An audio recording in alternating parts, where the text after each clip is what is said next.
You're listening to Parasearch Radio, news, views and reviews from the world of the paranormal from across the UK and beyond.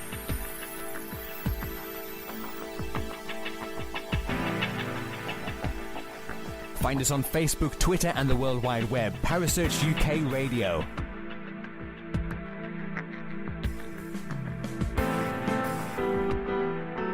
Parasearch Radio, broadcasting to the UK and beyond.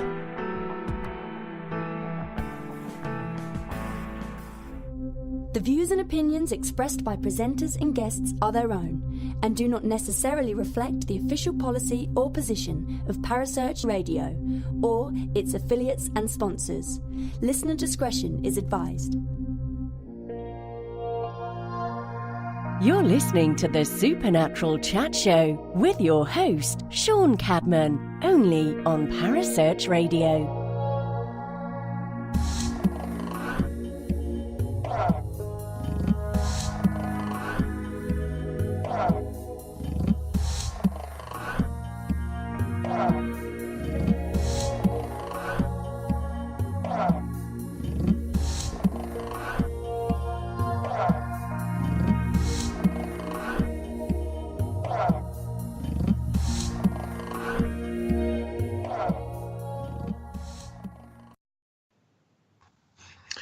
Good evening, everybody, and welcome once again to the Supernatural Chat Show with me, your host, Sean Cadman.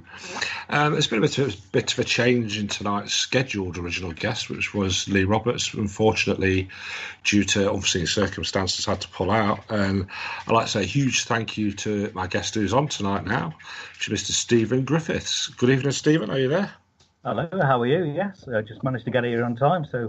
Yeah, a bit of a rush, but we're there. Yeah, I'm fine, thank you.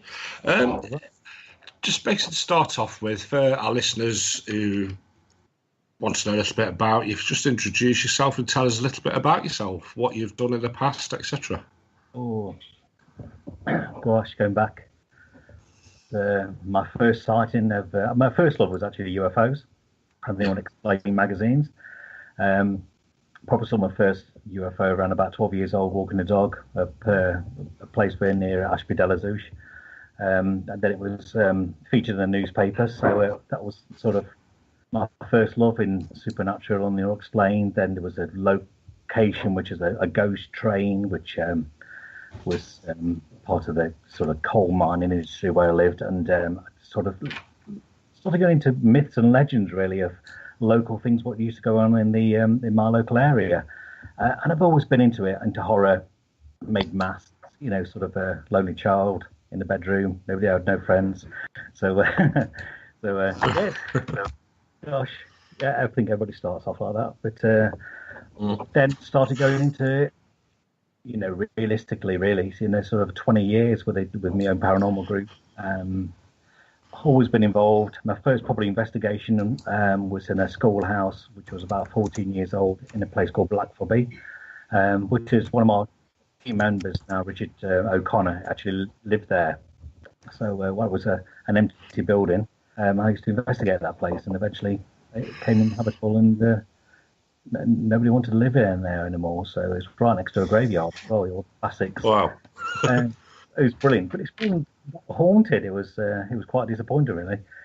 But yeah, I've always been involved. Then I had a chance to get involved with sort of local documentaries and the local BBC and newspapers, investigations. I thought sort of things we found over the years. I mean, talking 25 years doing this. Then started had the first chance to go onto this TV series called Living with the Dead as a guest. One of the locations was one of our locations, which is called Ghost in the Attic. We found a chair in the loft, and it was allegedly haunted. But this house was quite interesting. We actually seen sightings in there, experienced EVPs, and one of my members was literally pushed down the stairs, and it was full of dolls. Everybody collects dolls now, because these dolls are everywhere. So it's quite an amazing place, and that was featured in Living with the Dead. And went quite well. A good friend, which one of the presenters at the time, he stepped aside, Mark Webb, and I was asked to do the rest of the 10 shows, which has took me all over the UK, made some amazing people, came to some amazing houses. I mean, these houses, people rang up saying, we need help. These our houses are actually quite active. Can you do something about it? So we went in. People think it's tongue-in-cheek, it's all made up, but I know, under my heart, that the experiences I had in them places were quite interesting. I mean, probably 4 of the locations I went to, I've been back 3 or 4 times, even Freddie Starr's house, one of the first ones, which we got some amazing EVPs there, to follow up from the investigation of the show. But Freddie Starr was really into the paranormal, and he knew his stuff. And he out with us quite a few times, and he was quite cool. And Claire King's house as well was quite active when we saw the light anomaly went up the hallway. Voices, bumps, bangs in that place was quite active. It's a very old farmhouse. That was quite interesting. And I went back, and must be 4 to 5 times now, to the one in Blackpool, which we our first experienced a EVP, a live EVP, heard the EVP, and as well as recorded. And it was actually a 3-way conversation with me and Ian Lawman, and who was on the staircase just setting up the next shot, moving cameras around. I was using a strobe light, because sometimes strobe lights agitates or stirs the atmosphere up. So I was using a strobe light, and Lawman was walking up the stairs and caught the back end of it. And then we heard the voice says, "I'm with you." And since that day, I fell in love with EVPs. It knocked me back a few months. That's the first time they've ever something really talked to us, or talked to me on a personal note. And then it's fall in love with it, even more. Just I heard it, felt it. And if you watch that show, got the Blackpool one, that's probably the most haunted house I've ever been in. Even Lawman has been stated now that it's one of the most haunted houses we've ever been in. But it's private, and I've been there 4 times. And I went back with a camera crew, film crew, which do a small documentary about the location. And there was a guy called Robin, and it was from Spirit and Destiny magazine as well. And he picked me up from my house. We drove to Blackpool, and it says, "Is this place haunted?" I says, "Well, check it out yourself." And at the end of the day, he got whiter, paster, more disoriented. And all he kept saying is, "There's a little girl keep talking to me here, saying, when he plugs the lights in for the next camera shot, there's a little girl talking, what you doing, what you're up to, why are you doing that for?" And it was actually cracking him up. But I walked back into the house. He went downstairs bringing his bags, and I went upstairs. I stood on that landing. It must have been about 9 months after the show. And I said, I thought to myself, this is where it all happened for me. This is where it all changed. And then the doll, the class, everybody's got these dolls. Everybody says it's haunted. Spirits into them. It's the cliche, but this is the original, probably the most haunted doll you've ever come across. And if you ever get the chance of being in the company of this doll, and the little girl who plays with it called Tilly, just blows your mind. We spent 24 hours with this doll, and every single time you leave it, turn your back on it, it's moved. It walked across the landing 2 steps towards me. I screamed like a little girl. It did. There was no footage or nothing on it, but the guy who was with I think Stuart is one of the young lads who lived there in his bedroom. He opened up the door, goes, "Hey up, Steve, I thought it might be you." And but that dog turned, let go of the rails of the landing, and looked towards me and dropped on the floor. And that's where I lost. And that's in probably the most haunted house I've ever been in my life. There was things thrown at us. The old classic bed shaking, everything what could dream about is in the house. And there's a woman called Sue, but she's had a problem with her husband now, so sort of backed away from them, let them sort of sort themselves out. But I must have gone back there 4 or 5 times with my guys, and each time back blown away. Really Sounds an awesome place, that does. It's a very, very dark area to live. I mean, everybody thinks Blackpool's, lights and cabaret, but in the back streets, it's quite a grim, not quite nice places, some around the back streets. And it's told, Mum was filming, you're not allowed to go outside. You're not allowed to leave the car. She was picked up from the hotel to dropped off, taken away because of the stabbings and the shootings. The chip shop 4 doors down, there was a stabbing the night before we was filming. So I'm not blanketing all Blackpool, but this particular area we was in. Yeah. And there's a lot of disturbed souls around there. But this house was, she claims it was like a hub. All of them came to it like a magnet and draws them all in. We must have clocked at least 5 to 6 spirits in there. Is it still a normal residential house then? It's just a normal house, a name called Sue. I wouldn't like it open to the public. She let me in because we're doing. Because I didn't want to do a show and walk away and let these people going, well, is that it? I must have gone back to 4 other places.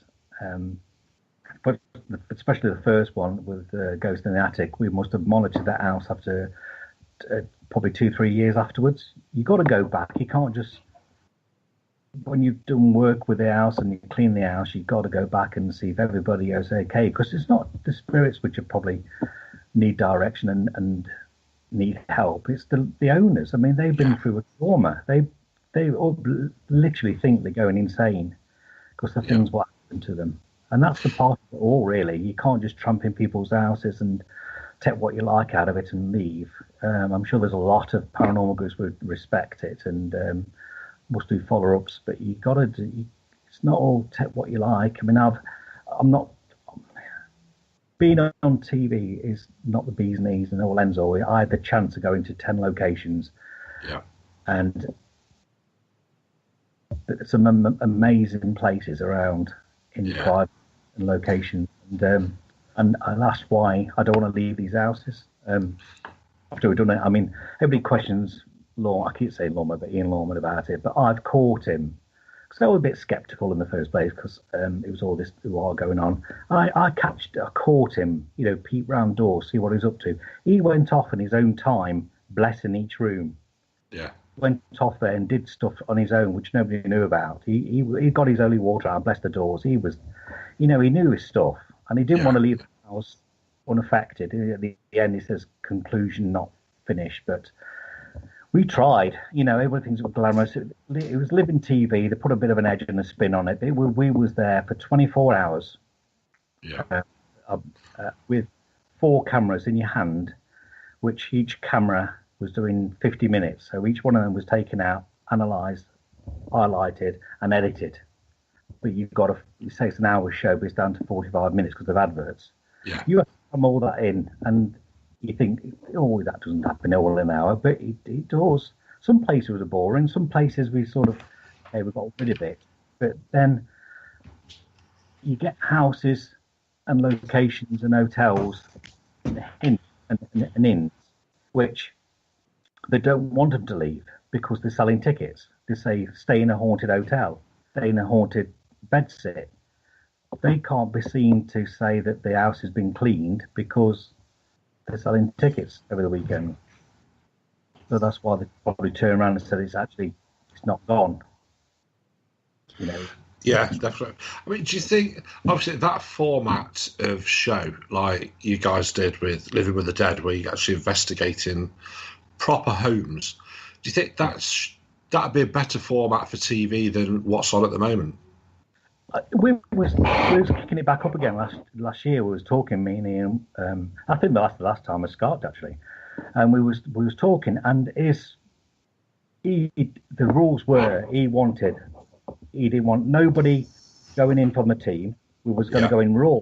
We didn't want to know nothing about the house, and we was going to find out what's going on. And that's what happened in the second series. God knows what happened with the first series, because they sort of sat down with me and reformatted it. Yeah.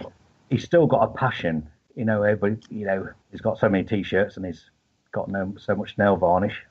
I mean, but he's still a good bloke, still got, no matter what. But like you say, so the format today will work because I never had any of that technology what they have now.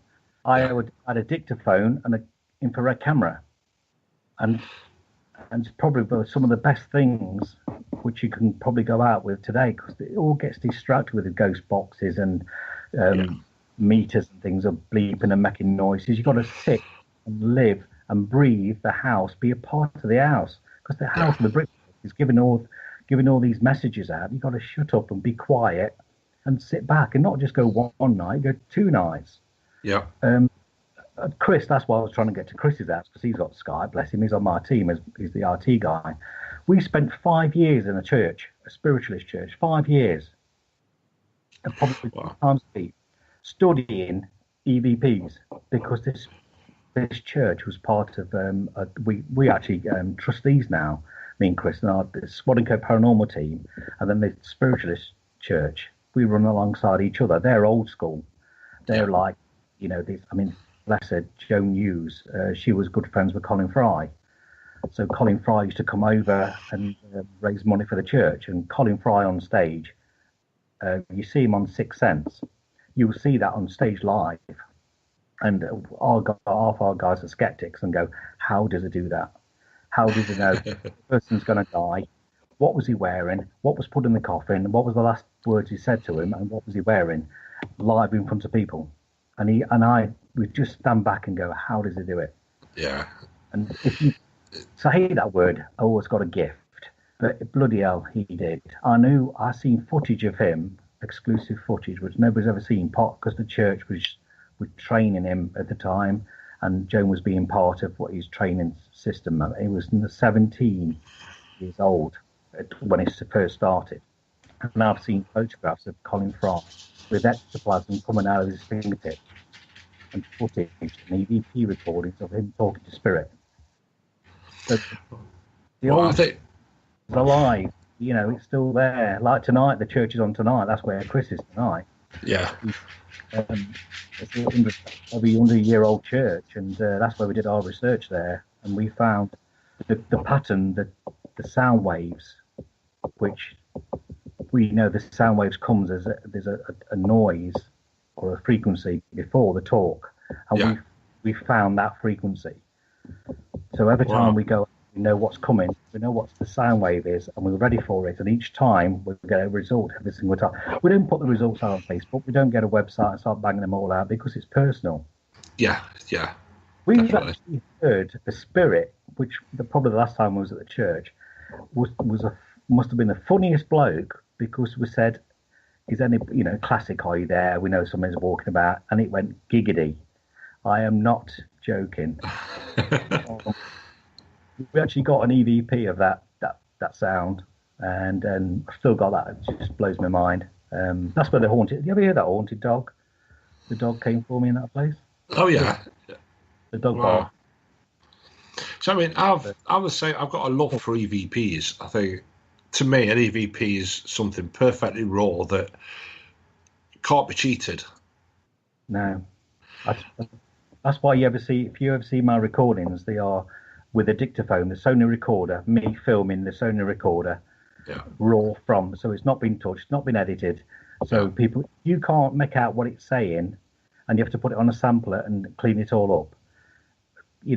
Okay, take a bit of white noise off it and clean it and go, what do you think? Yeah. And but I like to get a clear ones. But I know the frequency, I know the sound wave. Sony recorders actually quite good. They pick up the right frequencies.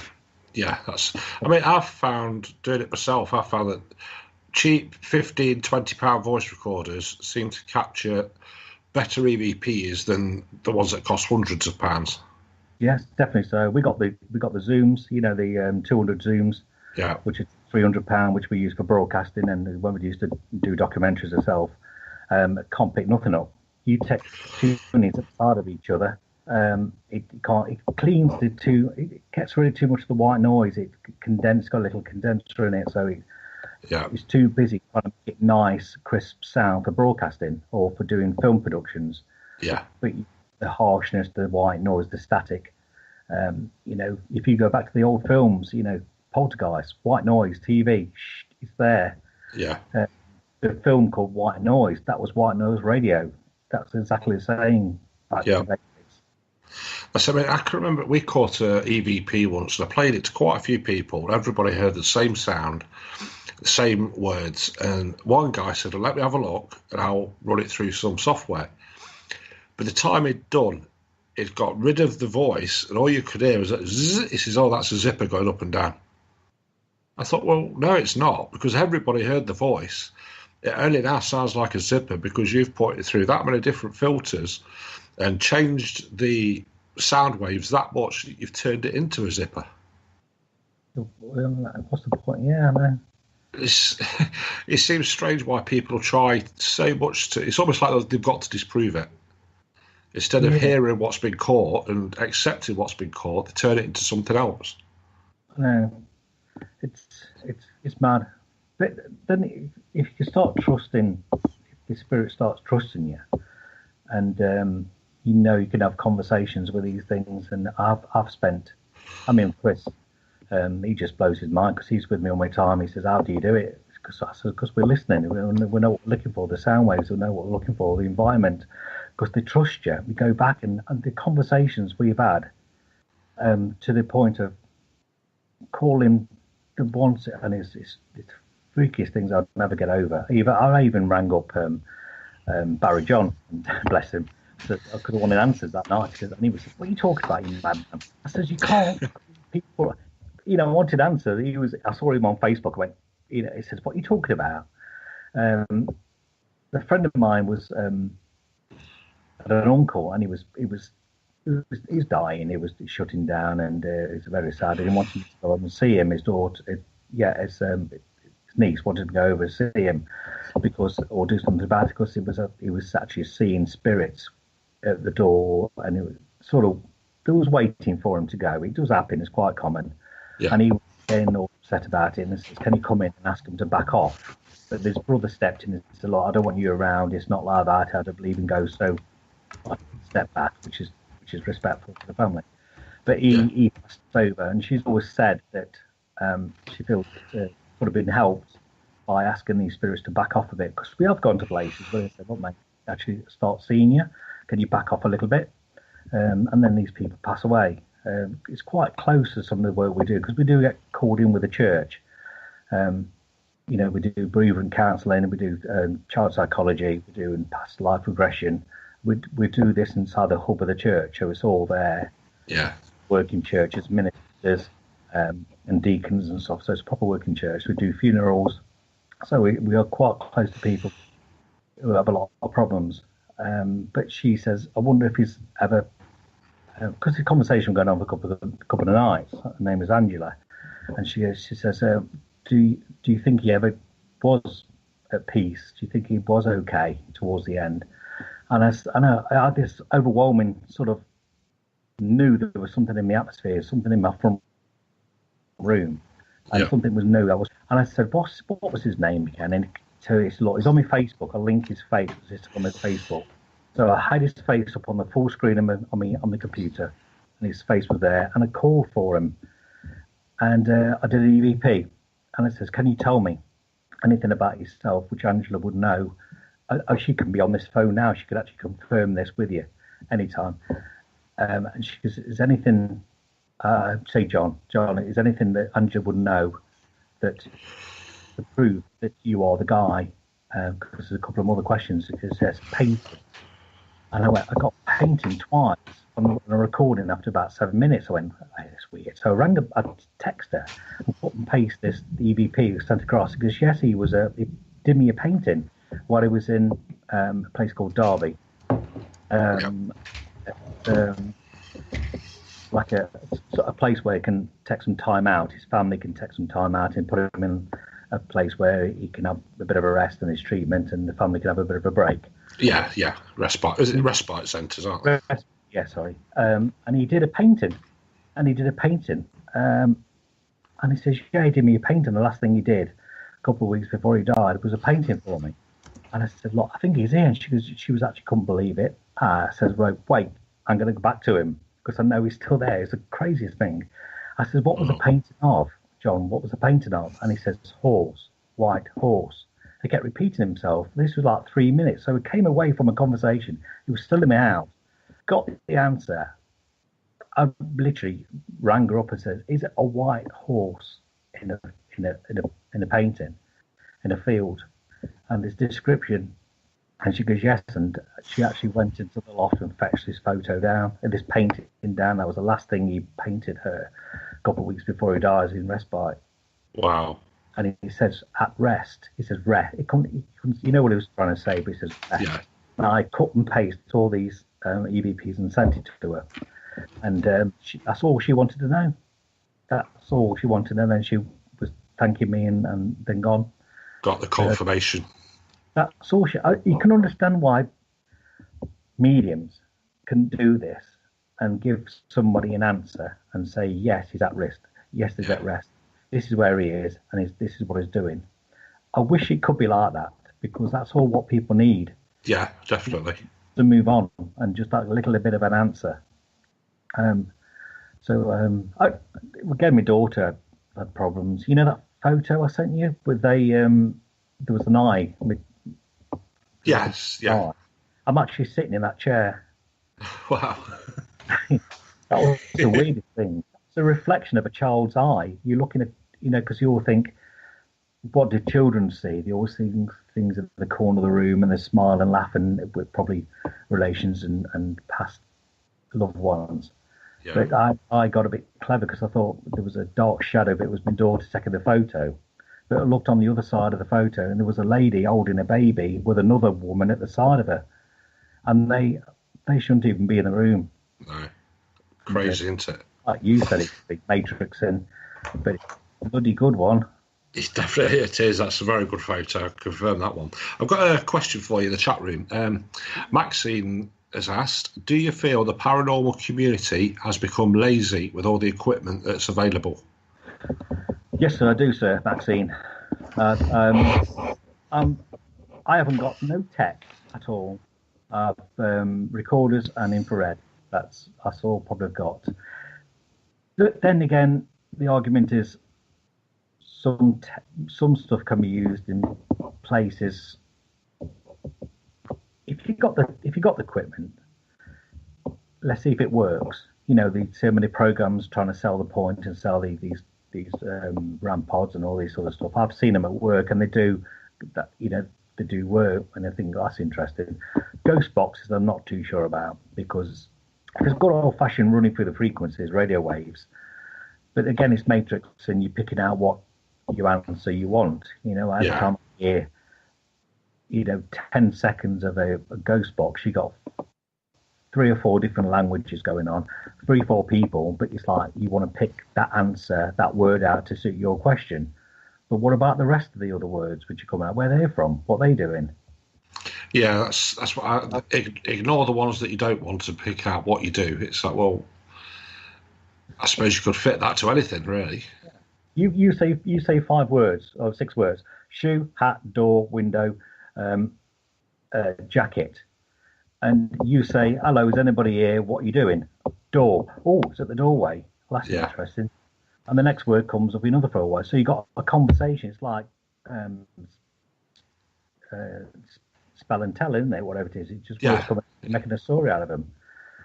So but then I've heard them work. I've heard in the early days, about 6-7 years ago, another church, which I know that a radio station don't say swear words.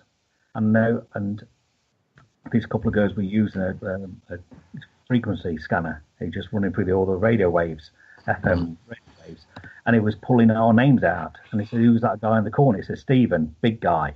It says Chris, and he was pulling names, and it started swearing, F words and stuff like that. But radio waves don't do that. They don't get radio DJ swearing and sort of abuse language coming out. No.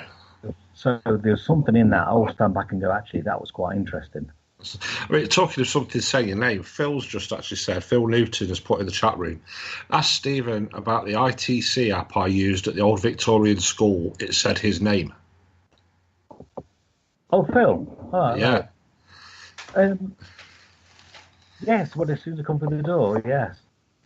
I mean, I probably need to go out, Phil, because Phil's on my doorstep, and such as you, Stan, on you, you're not far away from where I live. So I need probably educating on these things. I need to sit back and say, okay, because I'm a bit of a, everybody, you think you're out doing, because you've been on telly, you've done the stuff. I mean, I even promoted Paranormal Activity, the movie. I did trailers for that. I've done so much stuff back of the scenes, but I don't go selling myself. Let's go on a tour with Stephen Griffiths. Let's be a tour guide. I'm recluse. I stay in and do my own research with my own team. So I probably need to go out and be educated by Phil and such as yourself and other people. There's a young lad who's with us. Jordan, yeah, bless him. Yeah. I was with him for a second, because the ramp pod went off near the doorway. And so I went off and did little things with him, and trying to get some things moving. And he pulled out a bag of old coins. He's going for that, lad. He's thinking outside the box. Yeah, definitely. It's good to see these young investigators start getting into it, and not just in it for sort of making money and doing this. They're in it for the thrill of doing it and wanting to know the answers.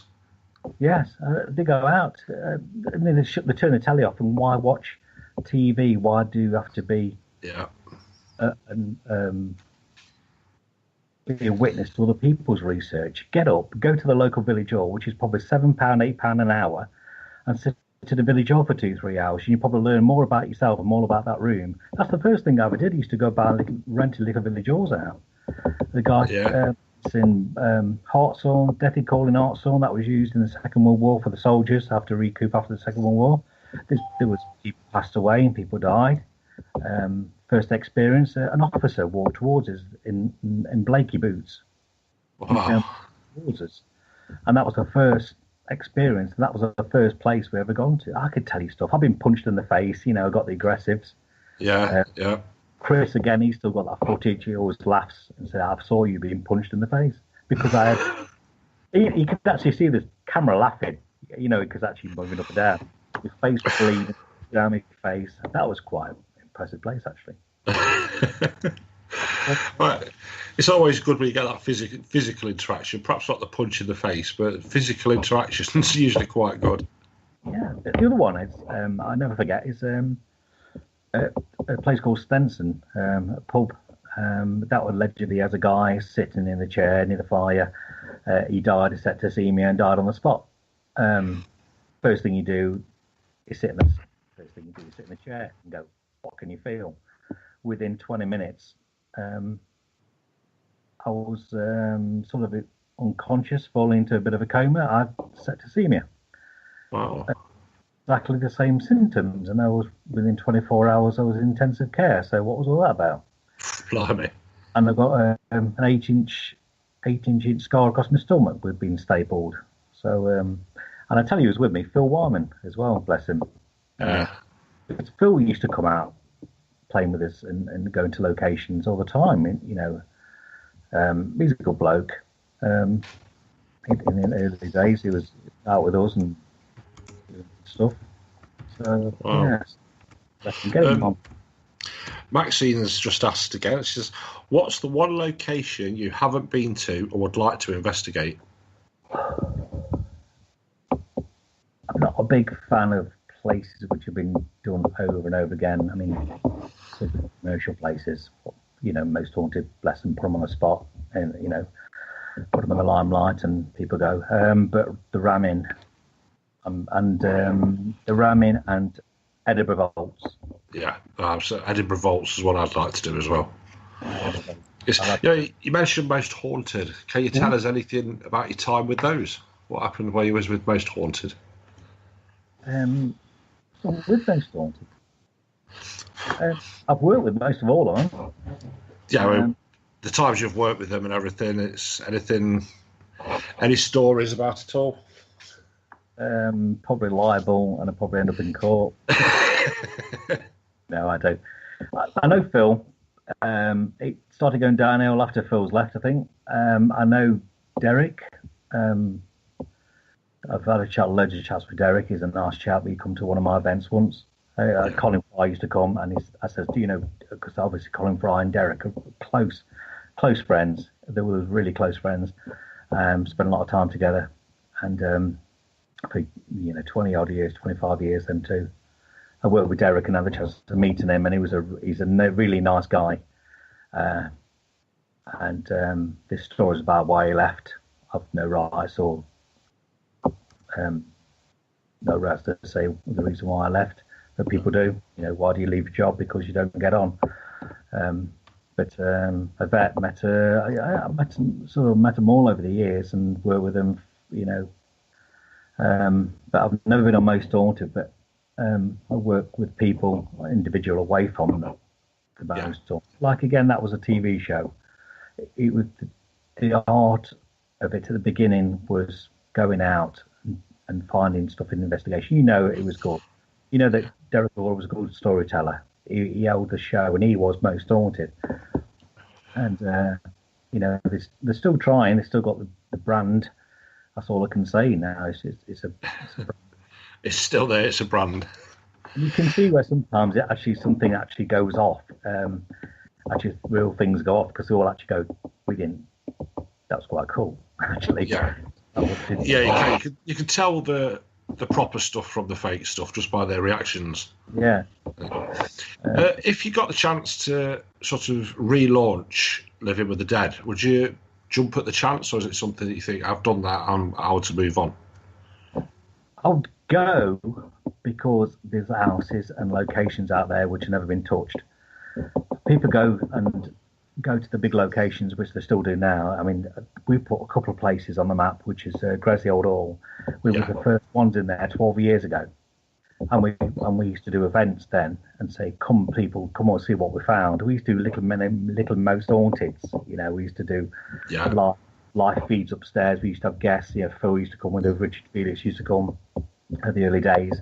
And we used to have live feeds in front of 30 audiences at the time. Then we went on to do bigger audiences, which is like 400, 500 people, and had 10 guests off the TV from David Wells, bless him, is an amazing guy. I had 10 guests. You've seen a photo. I had 10 guests on stage. Yeah. But regarding doing it again, there's places out there. There's houses we need doing. People look towards to these people you put on pedestals for all this time and say, help us, we need help. I've tried the local mediums, I've tried the local churches, they're not doing anything, but you're on telly, you're supposed to be good. Come in and out. But I probably won't take any tech in there. I would actually. Probably take a little bit, but not enough to contaminate the area. Because that's what you get with a lot of locations. Like Gresley Old Hall and places like that, people go in the Ouija boards and the crystals and the boxes. Do they bring other spirits in by contaminate it? And what about the resident spirits in there? They go, well, we've been here for 500 years and nobody's mentioned us. Because the thing you keep hearing now about that place where they do mediums go in there and pull out reports and you go, well, that's not in the report. That's never happened. These mediums go in there, which a couple of them locally go, there's a woman been chopped up and put under the floorboards. That never happened. Where did they get this from? Yeah. I mean, I've investigated Gresley quite a few times over the years as well. And I mean, one of the stories that we was told about the place was a guy locked his kids in the bedroom and let them starve to death. And that's the reason that the nanny, because he wouldn't let the nanny go into them, set fire to herself on the landing. Is there any truth in that you know of, or no? Is that... No, it was just a family home. It originally was a monastery. The monastery went into disrepute, sort of ruins in the 1700s. Some of the bricks and load of the bricks went into the houses, which were made up of Church Gresley, recycled bricks, and then started rebuilding. So what you see is that building is that the brickwork is only from the monastery. So you see above the door, it says 18 something or other. Yeah. 17. That's the monastery date, not the Gresley Old Hall date. So regarding the children, it's just a family home. The girl who used to Living with the Dead series, Ghost in the Attic, she lived there. Yeah. And she said none of that happened. If anything, what went off, any murders or people who took their own life, is actually in the car park, because the car park, what you see now, was an orchard, and they laid the young herself. Oh. But nobody talks about that because it's not inside. They'd rather park up and go in. Yeah. But nobody talks about how many dogs and animals got killed in there. No. Nobody mentions that because they're not interested. We found more evidence of spirit animals in that upstairs. Do you know the two holes at the side? Yeah, yeah. That was where they left the two dogs in to fight. Mm. And the red hand, which is on the fireplace, everybody talks about, isn't there? Yes, yeah. It says red hen, not red hand. So a lot of the stories about that place are made up for the thrill factor, basically. Yeah, so, I mean, we were there 12 years ago, you know, and we know this sort of family and they've talked to the original people. But then you go in, they're selling, afraid they're selling tickets, but then again, people say, well, I dare you see, even I witnessed this woman, I talked to her, I talked to one of the children, but is it made up? Is it what you think it is? Is it matrixing? Is it because you paid £60 or £25 a ticket and you want to walk away with something? Yeah. I remember one experience I had there personally was up in the attic, right at the top, and I was doing the Gansfield experiment, your sensory deprivation, and I could feel what felt to me like a child stood next to me. And of course, I've got this white noise playing in my ears, so I couldn't hear anything. So unknown to me, one of the other team that was sat there said, touch his leg. And I felt something grab hold of my leg, like a small child's hand, made me about to jump out my skin. Pulled the earphones off, and everybody's laughing. I said, what? And they told me I always said, touch his leg. And I think that was one of the best experiences I've had at Gressley. But then, I don't know, there was when we do the full reports of these buildings, you know, people died of natural causes in there. A couple of people seen nobody's ever mentioned it, but it's probably it's been washed away by all the spirits being drawn in, because everybody says, you know, come into the atmosphere, you know, tell me who you are, but are they dragging in all the spirits a mile away and just piling up in one building? Yeah. Forget about the back bedroom where a man, which is witnesses through family, there was a funeral which left that building. He had in the back bedroom with the fireplaces in it, there was a man died there, was left to rest, and he had pennies on his eyes, you know, the two P's, yeah, for the boatman, and he was been seen a couple of times, but nobody's ever mentioned it again since it's been commercialised. So I mean, I'm a great believer in that people going into these buildings, any location really, taking haunted objects in, doing Ouija boards and seances, etc., are actually bringing and adding to the spirits that are in the place originally. And just keep piling them in there and sort of gets contaminated by other things, by your own spirit guides, your own. You stand there long enough with a Ouija board or crystals or whatever you want to use, and even, you know, ghost boxes, and say, come in, talk to me. They're going to come miles away. Now it's a beacon for the spirit world. It's glowing in the dark and say, if you go over there, you can get talked to. You know, every week. And that's what they're going to do. I mean, we've done it. I've done it myself in my own house. You stand there and keep punching. Because I sit in the dark. I bet you do it yourself. Everybody does it. If you're looking where you got your own house, your own location, you look into a corner. Every single person does it. They don't look around the room. They don't look behind them. They look in the same spot and say, is anybody in my house? Is anybody I know you here? Come forward. And you punching holes in that atmosphere and things start coming through. You know, if you start looking in the dark that long, this thing's looking back at you and they want to come in, and you know you've got to seal that hole up. I've done it. I've left things in my house. That you're not allowed in. I mean, I'll send you stuff through. That man came into my house and shouted, Jackie. Was it Jackie? Yeah, Jackie ran in my house, shouted Jackie down my dictaphone and ran off again. that was so funny because, you know, they can come in. They can come in and out. What's your thoughts on Ouija boards? Two sides of it. You think of all the films. It's a, you know, we call it communication board, angel board, no matter what you call it. It's the same thing as tarot cards, same as crystals. You use a prop, don't you? Yeah. He's asking people. I'm a big fan of energy, and I believe that everything's made up of energy. And you say if you put your fingers on the glass and say use our collective energies to move this glass to a direction to spell things out. Everybody's not an experience. But if you put a copper penny, which I've done, you say spelling names out is it. So you put a copper penny on top of the glass or the wine glass and ask them to put the fingers on top of that. It should conduct electricity, shouldn't it? Yes, yeah. In theory. It's funny enough that the glass don't move anymore. But you should use a glass crystal, which has got lead in it. Lead glass, more lead in the crystal glass than a wine glass. Might help. But then it's to do with people moving it subconsciously. You don't know. But I've used it in Living with the Dead with Claire King. Yeah. And if you watch that footage, and that's probably the last time and the only time I probably used one, the glass was lifting up.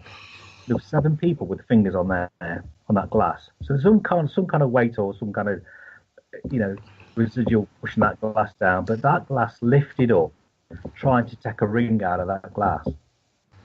Wow. And if you watch it, there's 4 or 5 people with 7 people with the fingers on the top of that glass. Even the back end where it's lifting up, trying to take the ring out. If you watch it, called Claire King, and it was a seance with a Ouija board. Yeah.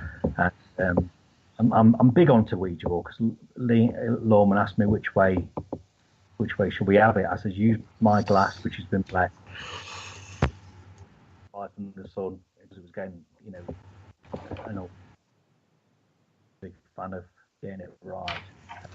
That was quite interesting. But if you watch it, lifting the glass up and the ring was trying to come out. Wow, let's have a look at that one. Maxine's asked a couple of questions. Is Maxine a person listening? Yeah, Max and John. John's in there. John Blackburn, bless him. John, Maxine's asked, do you think smaller groups are more important when investigating?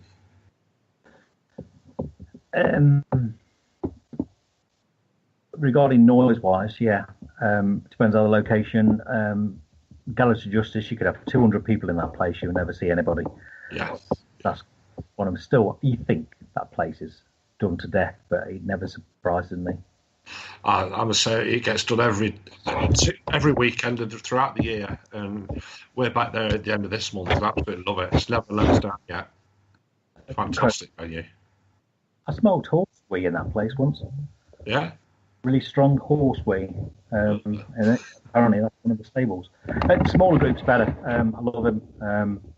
That's why I don't do big tours. I'd rather just go out with just 2 or 3 of my own guys when they're ready. Even my friend, one of my guys back from from London now, so he's eager to go back out with us again. He's in the Met, in the Metropolitan Police. He's just come back from London. He's back in the Swadlincote area now, so he's desperately to go out. And he keeps ringing me up. Where are we going? Well, that's quite because it's in the middle of Repton. And the first night he stepped in a house and made his bed. The first time he came from London, moved to the house, he was confronted by a big, huge gentleman standing at the front in his doorway, and he was swinging a baseball bat at him or an axe. Wow! He thought he was generally, because he was a bit nervous coming back from London. He was 4 years in the Met. He was a broken guy. He's seen things you never want to know. Things it's quite grim down there, Scopper, bless them all. And he was a very broken man, and he was in bed and he was startled. He woke up and he was confronted by this thing in his bedroom, and it must have been a spirit. He was confronted. He rolled across the floor. He went all commando style, and he sat in the middle of the room and shook and almost cried. And then he asked me to go and have a look, and we was actually in his house doing EVPs and talking, and I thought, this place is quite interesting. It's right near the church, right in the middle of Repton. And wow. This is incredible. I know they do good pizza at the Bull's Head in Repton. This is very true. Fantastic pizzas there. Recommend them. If anybody likes pizzas who's listening, go to the Bull's Head at Repton. Yes. Got engaged in there, actually. Yeah. Oh, wow. Question for you off John. John Blackburn says, Steve, do you believe there is a connection with spirit entities and alien entities? I said this live on radio once in America. The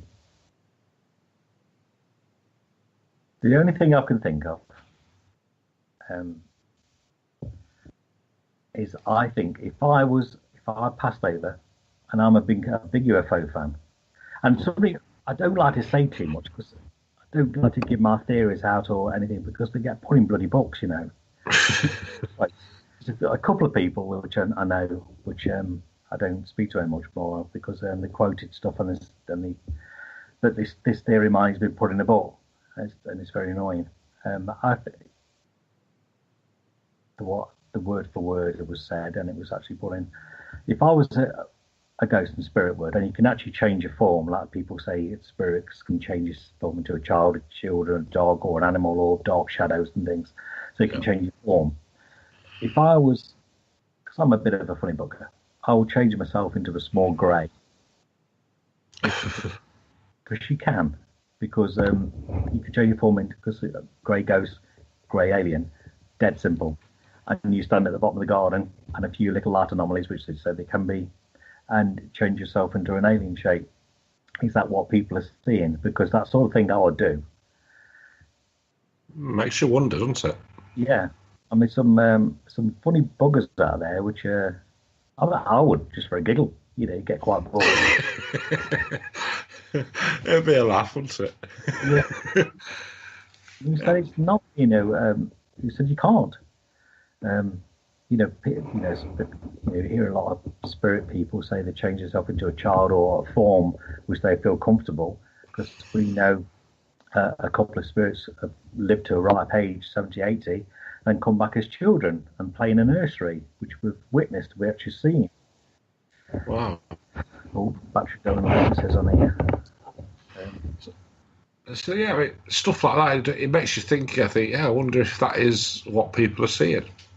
Yeah. So aliens, different things, different concept. I mean, part of Spelling Paranormal got Leanne White in. If you go on the Facebook, she's a UFO expert, and she's seen and witnessed stuff all her life, and she's been interested in this since she was 10 years old. I think she's going with John, I believe, to one of the forests over at Cannock Way. I think she's going along. She's all about aliens and encounters and Project Blue Book and from the X-Files all the way through. She knows everything. There's nothing much she knows about, and she relates a lot to Egyptian astrology and sightings through back and beyond to the cave paintings. It's all there. Get her on the show anytime. She'll blow your mind. Things what she knows. So I'll have a look at that one. Yeah, she's went off and did a bit of a Facebook swaddling coat UFO research and stuff, but there's nothing what she doesn't know really. She amazes me. I think all our group has got sort of a talent in the group. Chris is IT and communications, and he does a lot of camera work. He's got more cameras than I have now, and he's very good at it. He's a brilliant cameraman. He's very good. I do all sorts. Richard O'Connor. I don't see much of him now because he's a bit further over towards Redditch Way. Don't see much of him. We need him. He needs to come over a bit more here because we do miss him. He's very sceptic, so it's quite good if he says that's interesting. Approval from him. I suppose I think it's refreshing that your team, like I say, Swaddling Coat Paranormal, even though you've been on TV and you're a well-known sort of personality within the paranormal, you don't push your team forward using your name. No, we don't gain from money as well. Every event or ghost walks, or we do Swaddling Coat Ghost Walks, which is I used to about 12 years running that. We always give it to the church, raise money. Even the big events with Colin Fry, 500-600 people are sitting down. All the money went to the church because I've got a thing, and all my guys in my group have the same feeling. You don't profit from the dead. Yeah. You don't do it. I think, personally, I don't want to do it because I think they want their pound of flesh back. And I've watched people who gorge from the dead, and the sort of fall by the wayside. It's my personal opinion. It's my beliefs. I don't. Yeah. You know, you gorge money. You gain money by going into an haunted building. It's my opinion. People said, mind your business. It's got nothing to do with that. Everyone makes a living. But my own personal gut feeling, that's not my style. I don't want to sell tickets for £30, take that home and go on holiday. You know. Yeah. I'd rather not do it. I'd rather not go out and do events. I could do from the day I left living, but I never have. And every time I go to places with John, I never ask him for money. When I go to guest appearance anywhere, I never ask. Yeah. I've gone down to the Cage, London Way with John. Never asked. So it's my personal thing. Yeah. That's it. I mean, it's a personal quest. It's what you're interested in doing, so you do it because it's a love and a passion. Yeah, and when we met each other at the school, which I need to go back there. That's actually quite an interesting place. Where he tapped on your microphone when I asked it to. Yes, yeah, that was very good. But then you do things like that, which annoyed me. Because I'm usually quite recluse and hold back and do my own stuff. When you listen to your own EVP recordings and a woman says, "Let's see if Stephen was knocking on the table," and that you go, okay, that was what it was. That was a beautiful thing by a little spirit girl communicating with us, and then people have to poo-poo it, yeah, which is fine. But for me, that's the first time I've ever gone out in 5 years doing anything like that. I was say, John, Steve, can you take that group? Which I loved it actually. It was a beautiful people and it was working all together. It was a good atmosphere. Yeah, nice place. But knocks you back a bit. I don't not out to impress people or I just want to communicate and get the best out of what people. Try and find the answers the best way you can. Yeah, that's what I love about it, really. It's sort of things I've witnessed and had the pleasure of coming across, and spirit people have stood next to me and talked to me. I mean, I showed you a little sample of things that I've come across.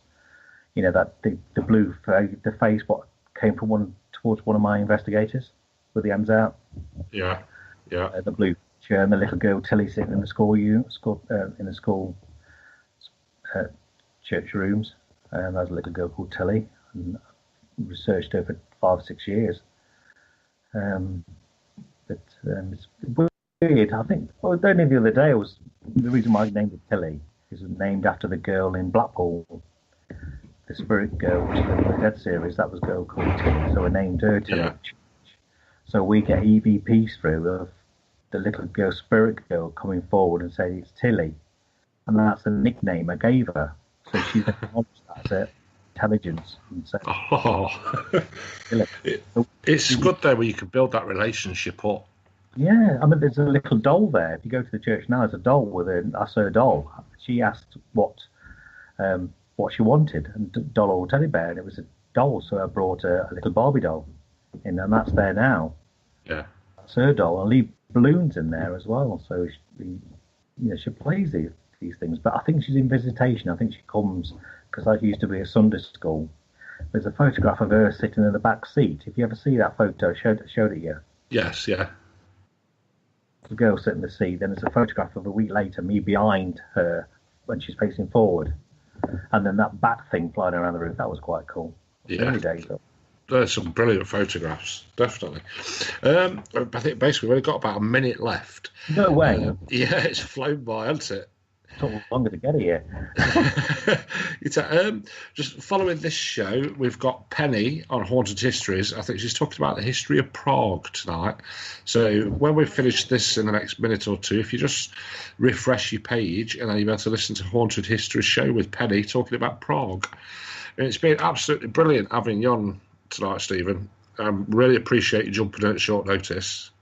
Okay, well, my pleasure. I was confused and had Skype working at home, so I travelled like 20, about 25 miles across town to my daughter's over in Nuneaton.